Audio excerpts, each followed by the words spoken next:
And welcome to Tales from the Tips. If you're catching us on YouTube, make sure you give us a like and hit that subscribe button. Drop us and leave us a comment below. We love to hear from you. You can find every episode of Tales from the Tips where you find your favorite podcast: Apple, Spotify, YouTube, and of course on the Odyssey app. Just search for Tales from the Tips, subscribe, enjoy. I'm DA. That guy over there, he's 15-year tour caddy Mick Middlemo, who, yep, once He's again, 15,000 miles away. still in Australia, but he's still taking care of dad. He's got a bright shirt on. He's ready to rock and roll. We love to talk about golf, both inside and outside the ropes, and we're going to talk about all sorts of things today. You ready, buddy? I'm ready, mate. I am ready to Let's go. rip it and rip it then. Dad.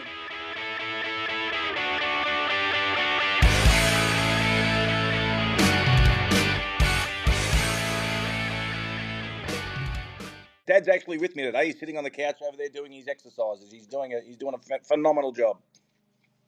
Well, way to start round two. Now, I will say this: executive producer Kim has already told me that we are already in round two. I was like, no, we were just doing masters stuff, and she goes, "Do you not understand how the numerical system works?" And I was like, "I Probably understand how not. the numerical system works. We go 1 to 2 to 18 to 19." She goes, but those are special episodes. So I go, "We didn't count Alex's episode," and she goes, "Well, you should have." And I'm Oh, like, see? Well, well, I go, now you've just thrown off our rounds. I go, well, we're starting round two now. I go, we're finally like we double bogeyed a couple holes then to start, or we had a oh, couple eagles because we we crushed it roared it. during our Masters coverage. So We roared it with a double bogey or four. yeah, Anyway, we talked oh about that. Move on. yeah, Move we on. are, we touched on that. That if you want to listen about double bogeys and Rory and our excitement about the Masters, check out our recap episode. You'll enjoy it.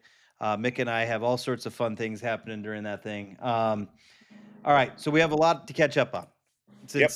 since you've been busy taking care of dad. And have you been playing any golf? No, none whatsoever. Haven't picked up a club in 3 months. Okay, this is a problem, Mick. You understand this. This is tournament season. This is Yeah, but outing season. like a good racehorse, I'll come back fresh and relaxed and breathing ready. No bad mojo. You don't have No any bad bad swing thoughts? no bad swing thoughts because I'll just be like, well, this can't be that bad, and then I'll just come out flushing it for 9 holes, and then I'll think I'm good again, and then I'll go back to the old me. More double Okay. bogeys than Rory. There's your second shot at Rory in this episode already, and we are like 10 minutes into the episode. Okay. You are missing outings. I'm just letting you know that. I know, I know. I will update you on how we're doing. I had to skip one on Monday because candidly, the Monday after the Masters and after spring break ended, I needed to be back in the office. So So you skipped the golf outing for that? yeah, Wow. yeah, yeah, yeah. Oh. I missed it. And I heard I heard it was a good one. So Where was it I at? feel Which kind of course? bad. Which What's course? that? What course was it at? I'd rather not give that info out since we missed it. So I'll fill you in on at a different time. Well, we're not allowed to do shameless plugs for courses we. No. Now that we have a major sponsor, Twin Peaks, Oh, Mick, we don't give out shameless plugs anymore because we have a actual paying client, like the okay. one that actually cares about us. They like us. So when I get back, we'll be wearing Twin Peaks shirts. Well, I Well, might be yeah, anyway. I I might told be you, anyway. I'm putting you to work there. Yeah. That was part of the agreement. You get to go to work there. Great. And how do I get I that? promised, I told James that he gets to put you in the back in the kitchen so you can scrub dishes. That's fine. I'd do that. I'd rather do that. Then I'd be able to take my days off to play golf. Anyway, move on. I don't want to talk about my employment. Well, hey, listen, all joking aside, we do have to, obviously, you and I really haven't had a chance to really talk a lot about it, but yeah, we have an amazing partnership now with our folks at Twin Peaks, our Lacima restaurant group. By the way, the reason that we are doing this is because they are such huge golf fans, and James and Billy and that entire team. They get around, they get out on the golf course quite a bit. I think we're in pretty good shape with those guys. Um, Mick, Just on a Our side baseball note, team, our just on a side note for that, I have some okay, great photos of the last time my parents were in Australia. And unfortunately, my mum passed away 3 years ago. But the last time she was in Atlanta, I took mum and dad to Twin Peaks, and I have some great photos of my dad hanging out with some Twin Peaks employees, shall we say? fantastic. Yeah, Well, send dad them has to me and we'll post them. big We'll smile post. on his face for my father. Well, we gotta get Dad back. Yes. Anyway, move on. I think he's We're still moving look. on. He's sitting on the Mick. couch over there, still smiling, thinking about it. Yeah, well, I mean, Mick, our baseball team, Mick, Who? the Braves. Not your That's your baseball team. No, no, Mick, those are our Braves. We live and die Atlanta sports, Mick. Don't, I don't, know. don't. I know, but I know you're a Cubs fan and I'm a Tigers fan, but Mick, I know. I know. I've been watching the this batting averages. town They're is awesome. this town's insufferable right now. Their batting averages look like my bank account. What? They keep going in the wrong direction. Yeah, I know. Wrong direction. Decimal points keep going the wrong way. It's horrific. They I mean, stink. Their pitching is horrible. Their batting is horrible. Soon you'll be able to get $10 tickets again. This will be back to the normal Braves of 30 years ago. oh, don't say that. It's been bad. Oh, I know. I watch, and honestly, I am a diehard Cubs fan, as you know, and obviously I watch more Cubs, and I'm in tune of what's going on there. But I do check the scores every day. I check the averages. I check everything because I'm a huge sports guy, as you know, and I love my Yep. baseball. So yes, I do follow the Braves because I want them to do well. I think it's great for the city of Atlanta and it's great for everybody, but they just suck at the moment. I'm telling you, it's at least we have a championship team here. Our Atlanta Drive. I don't have one of those. No one Well, sent me when one. you get back, you get a shirt. Oh, I just thought the mail. I thought they didn't send mail to Australia now. I thought that might have been one of the I'm new not rules. paying. I'm not paying to send that to you. You probably would have been on a plane on the way back. You never know how this mail system works these days. Yeah, So, good point. okay, I got to ask you about the football club. Which How are they one? doing? Yeah, your My football Australia, club. Yeah. Collingwood are having a great season so far. They're 1-4. No, They're sorry, they're one four and and one. four. Four and one. 4-1. Oh, they're Sorry, 4-1. Okay. 4-1. Sitting fourth on the ladder, as we call it, or the table, or the standings, as if I have to American it down. We play last year's reigning champions tonight, actually. Okay. The Brisbane Lions and the Collingwood Magpies, who's dad and my team, as I mentioned in the last episode. We get a little fired up when we're watching it. There'll be a few beers and maybe a couple of JMOs as we're watching it tonight, getting all fired up. So You're ready. we do love our Collingwood Football Club here in Melbourne, Australia. I do anyway, and so's my You dad. you're you're ready. You guys are gonna hit the bar Yeah, and we're seriously the most hated team. I kind of figure we're like the Yankees of Australia, but without the success. oh, Everybody kind of hates need the us. success to go with it if you're gonna be that hated. Yeah, I mean, we have the biggest fan base. We have the most supporters. I mean, we are diehard. There's a lot of jokes about Collingwood people not having all their teeth and stuff like that, and So things you like that. so you're the equivalent of the Dallas Cowboys. Yeah, no, we've actually won something. We actually won the championship 2 years There ago. So there you go. All right. Okay. So let's get this thing started. Um, as you and I have always talked about, and one of the things that when we even open up the show, we talk about all things inside and outside the ropes, and that's competitive golf from any level. The one thing that you and I are both very passionate about, obviously, is amateur golf. And I'm not talking about what you and I do these days. None of this golf outing stuff. I'm actually talking about people that actually carry really real handicaps and play in real tournaments on real golf courses. hmm Um, so I want to focus right now on the U.S. Women's Four Ball that's going to happen at Oklahoma City Golf and Country Club, at the U.S. Amateur Four Ball in Plainfield at Plainfield Country Club in Edison, New Jersey. And folks, for those that want more information, go to your local section, your golf section. Here in Georgia, for example, it's the GSGA. Go to usga.org and take a look. And also, both Mick and I will say this because we both have GIN handicaps. Get your handicap. Really post your scores. Don't. No. Mick and I, we tease Americans like to throw the mulligan, which is cheating. But no, play a few rounds. Get your actual handicap. We kind of we want to hear from you guys. Tell us about your local, your sectional, your regional. Drop us a note on X, Instagram. Send us your videos. We want to talk about it. We want to be able to talk about it. But Mick, I mean, really, with the Masters, it's the unofficial but official start of golf season, and so all of these amateur tournaments are starting to fire up. I got to ask you this question though, because I was talking with one of our guys, and we talk about him every now and then. Michael, in these early qualifiers, you're not allowed to take caddies.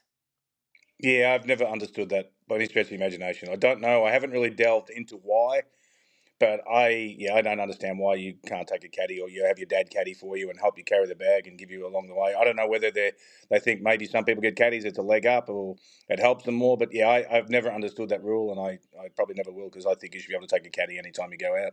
I mean, it's your local club. If you want to take a caddy, you can take a caddy during the club championship. So why not get on the AMs? Yeah, it's mind boggling to me. Yeah, and I look at it for a couple reasons. I mean, obviously, if you've got a caddy, now you've got another set of eyes. You Yeah. speed up play. You also have people that typically caddies. You know the rules of golf. So if you do have a question and you're not always waiting for a rules official, or if you're waiting for a rules official, you can move the game along. Plus, some of these kids, and I know I was talking with James about it the other day. Nina can't have a caddy out on the course. She's 16. I'm like, I don't understand that. Like at that level, that's when they should be getting used to having a caddy alongside of them. Um, Yeah, just to you have know, some help along the way. Yeah, exactly right, and give some insight and a little coaching along the way. I guess maybe because they don't have enough rules officials out there and stuff like that. I can't remember, it was a couple of years ago with a caddy in one of the AMs. I think it was the US AM who decided just to test the sand. Put his hand in there to see what sort of sand it was, and yeah, that's the end of that hole. You lose that hole. yeah, So I guess there's a lot of caddies that they don't know the rules. They're just friends and they just want to walk around and they think they're going to help by doing things like that. And at the end, it can be detrimental. So I guess maybe they're just looking for more experienced caddies and someone just I'll carry your bag for you and help you out. Like Happy Gilmore or something like that sort of thing. But yeah, yeah. I don't understand it. Yeah, and it was just one of those things, and I know we want to get more into talking about some of these locals, and obviously we'll talk about the M's, and we also want to talk about what's going on there in Australia and all across the world with amateur golf as it continues to grow. I was listening to a podcast today, and they were talking about the influence of YouTube golf and how all these young kids are getting into it, and it's positive and negative effects on the game of golf itself because these kids are watching them online and it's so edited versus the long they called it actually literally called a PGA broadcast long form viewing, and I was like, if you think that's long form, like I don't That's understand how not you long form can't. viewing.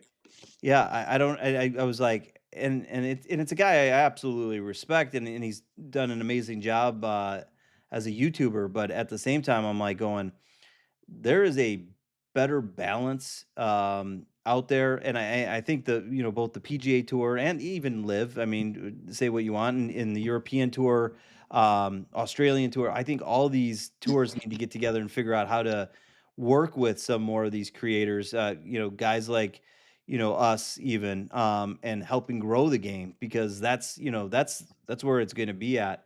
Correct. Um so, we'll stay on top of some of these. I'm gonna, I would love to um, see some videos sent in and stuff like that from the AMs. I think that'd be awesome. Things we could yeah, comment on and help you out. Give you a little bit of out there. I mean, because this is the next generation. This is the future of the game. So I think it's awesome. yeah. We're not here to, at our age, you and I aren't advancing the game ourselves. We can help pass on some knowledge and share our love of the game. Twin Peaks is the best in the game. Here, your favorite drafts are poured at a frosty 29 degrees, and rare barrel-aged whiskeys are served just the way you want them. It's bigger game days and bolder fight nights. I mean, where else can you find a scratch kitchen that always comes in clutch every day from lunch to late night? Only at Twin Peaks, the #1 sports bar. Stick around after the sun sets. Twin Peaks is open really late. Wind down with bourbon and late night bites. As we move forward. So, I know you want to talk about this one because we're going to recap. It's been a while since you and I have had a chance to recap. Min Woo Lee, the Australian, wins for the first time on the PGA at the Houston Children's Open. He beats out world number one Scotty Scheffler and Gary Woodland. By the way, Gary Woodland 8 under 62 in that final round. Champion So he fella, beat him by great bloke. one. Let's talk about little Minwoo Lee. I know you were excited about it. You and I talked about it quite a bit offline. Little up and down there on 18. That putt from off the green was spectacular. Oh, Spectacular. filthy how good that Right. was. And then, of course, he comes out and wins, and then Jason Day gave him a little bit of a spray in the Australian newspapers. I don't know if you know about that. That he's never going No. to he's never going to get to his potential if he doesn't change his lifestyle. Wow. I'm Really? not. Yeah, that was A lot of that Aussie little, battle going on, little huh? Aussie band. Now they're great friends. They play practice rounds together. They're great mates. They played practice rounds together at Augusta. But he came out in the Australian papers, and it was like a huge, big 2-page spread about how he needs to basically pull his head in, and if he wants to be the best player in the world, he's going to have to change his work ethic. Well, I mean, how old is Minwoo Lee? Yeah, he's not like 24 or something like that. He's old. So he's not. I He's mean, not old. come on. What were you doing at 24 years of age? I know what I was doing. Can't Probably remember not that something far I can back. mention on this podcast, that's for sure. Playing not Um, too far back. And look, and Jason Day, I get where he's coming from because I know Jason very well. And as I've said in the past, when Jason first moved to the States, he lived across the street from me in Orlando when I lived with Jared Lyle. And his work ethic at that age, when he was, number one or number two amateur in the world, was unbelievable how good his work ethic was. I mean, he was phenomenal. Yeah, and as I said, even if he wasn't on the range, we were out at putt courses practicing putt. Believe it or not, as we've been through before. But I yeah, believe there's a ball that was hit yeah, yeah. out of bounds. On I-4 again. Yes. When we get to the Tour Championship, I'll remind him of that, and we can have that little interview. I can promise you. I'm sure he'll be there. I We're have gonna a have that. feeling our bar bill and our food tab is going to be pretty high that week with you and I going out to get together with some of these guys. Surely we got a corporate card by then. No, We're going to Twin Peaks. fact. There Buckhead, you go. Twin Peaks in Buckhead, great place if you've never been there. Wonderful bar. Okay. Next, the Georgia Bulldog, and most importantly, the 2023 Open champion Brian Harman, back in the winner's circle finally at the Valero Texas Open. Nasty conditions at TPC for that weekend round. Yeah, I've been there. I've been to that course maybe 4 or 5 times. That place can get wickedly hard in the wind. The first year it was played there, it was like I literally walked that golf course and said, "No one will shoot under par here." Yeah. I was like, "There's no," but they did. But I mean, it was like the course was so difficult. I mean, you just hit it 4 feet off the fairway, and it was just all the shrubs and bushes. Like Kevin Na had his 16 there, I think, in that first tournament. And yeah, the wind gets up there, and it's just it's like an open golf course, and the wind blows, and it can be a tough challenge.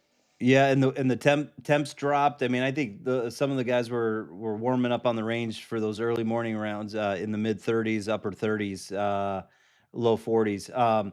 Shoots +3 on the weekend and still wins. Yeah, that Crazy. just goes to show how difficult that goes to show how difficult the conditions were. Yeah.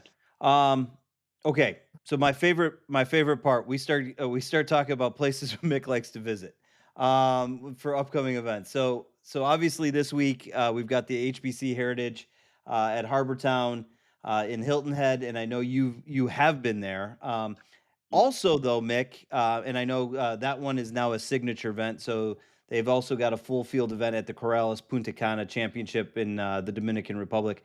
Mick, have you ever been to Punta Cana? I wouldn't even know where it was, mate. Okay, it's in the Dominican Republic. Maybe we'll get some media credentials. We'll go down next year for that one. We Yeah, can no, I be haven't like, been haven't been to that one. No. well, there's a good one. It's Zach Brown band. We'll put Yeah. our tushy somewhere and our toes into something. So, Hilton Head. Talk to me about HB. I mean, I love Harbor Town. I love watching that tournament. Obviously the iconic tower in the back in the Yeah. lighthouse. What was it about Harbor Town that you enjoyed about that golf course? And then also, what was the nightlife like? I know it's a sleepy town because I just had some buddies take their families there for spring break here this past week here from Georgia. What was it like for you guys when you were there in Hilton Head? Hilton Head is a incredible place. The good thing about Hilton Head is that that's the probably one tournament of the year where I played a lot of golf. Really? Yeah, I actually played a lot of golf there. So I had a friend of mine who had an apartment in the Shipyard, a place called the Shipyard there, where there's a golf course, and they would let the caddies play for free. So Fooch and I and a few of the boys, we'd go out and play, 3-4 times a week there. After rounds or after practice rounds and stuff like that, whether it was 9 holes or just go out and hit a few shots and stuff like that. So we actually played a little bit of golf. The clubs usually made the trip with me on that one. Oh, nice. Oh, you've never told me that. I can't tell you everything, mate.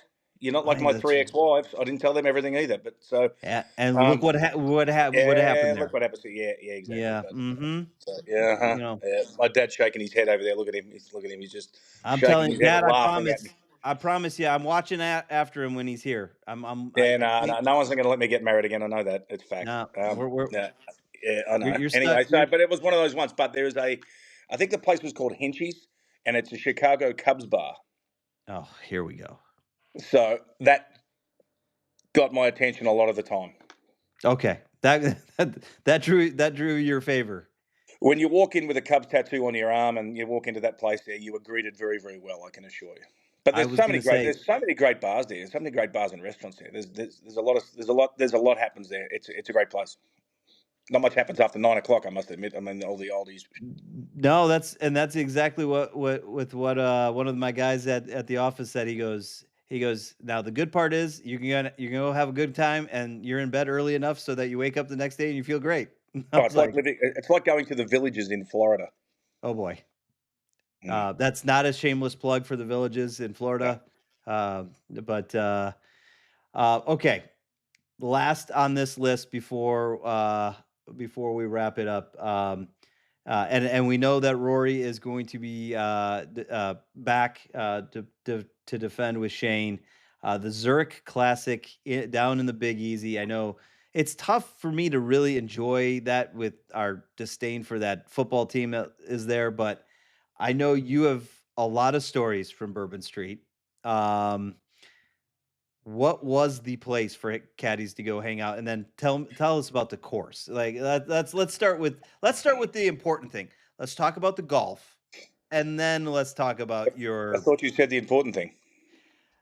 Mick. This is The a golf. golf All right. podcast, Yeah, Mick. okay. Yeah, no. We're Okay. not condoning anyone to go out drinking a lot. I'm not Yes. condoning that. Yes. So Golf course what is was the course like? I love the golf course.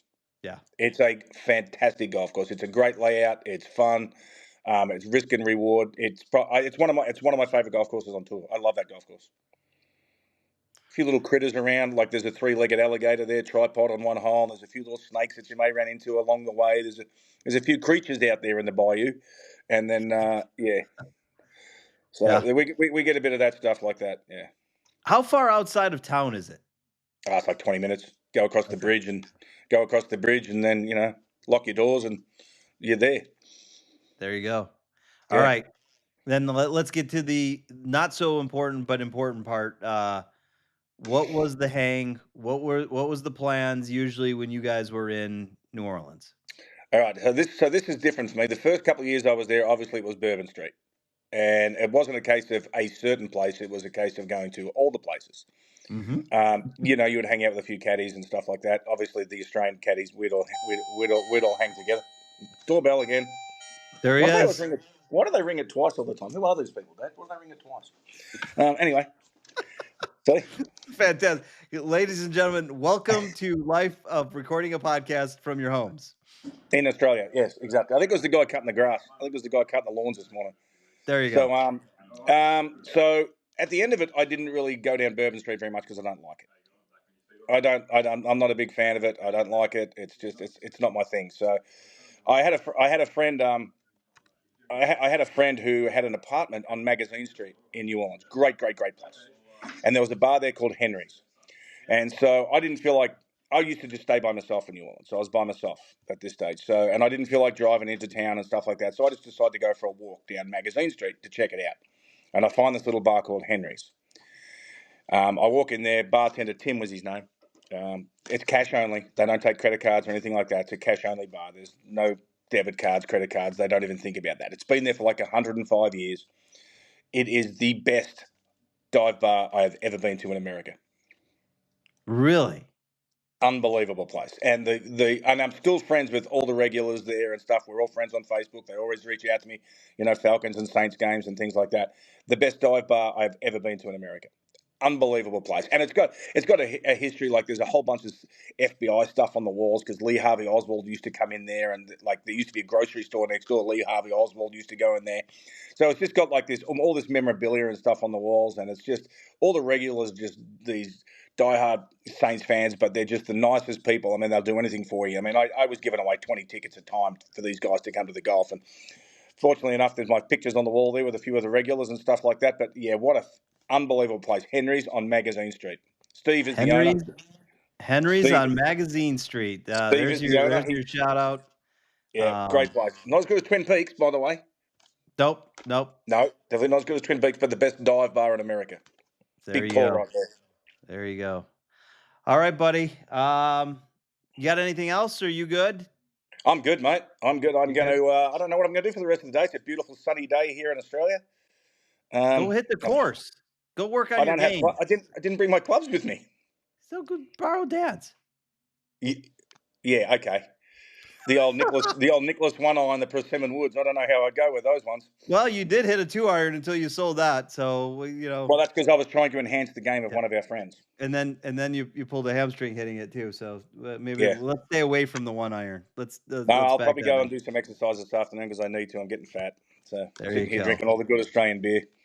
All right. Well, thanks for teeing up with us. Follow us on Instagram, X, TikTok, and of course on YouTube. For all of our new episodes, shorts, and of course our best content. Check out Mick, by the way, from the Masters. He joined a local radio station. He became a big celebrity here during Masters Week. So check those out. We hope your drives are straight, your putts are short, and your scores are low as we tee it up on Tales from the Tips. We'll see you next time. See you next time. Go Magpies.